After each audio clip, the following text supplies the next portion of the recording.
Երբ միջնադարում բյուզանդացիները վերջնականապես ճնշեցին Պավլիկյան շարժումը, հայերի հոծ խմբեր տեղափոխվեցին Եվրոպա։ Եվրոպա տեղափոխվելով իրենց հետ տանում էին իրենց սննդամթերքները։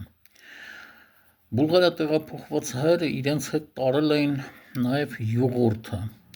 Յուղորթը կաթնամթերք է ժամանակակից թթվասերին անչափ նման։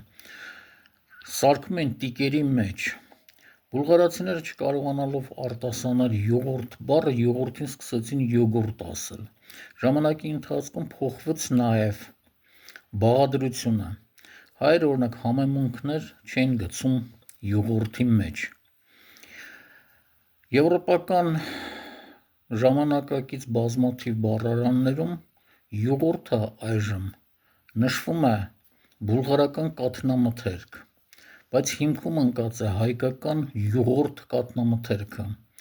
Յուղորթը մինչև 18-19-րդ դարի սկիզբը հայկական լեռնաշխարհում սարքել են, բայց հետո կամաց դուրս է մաղվել։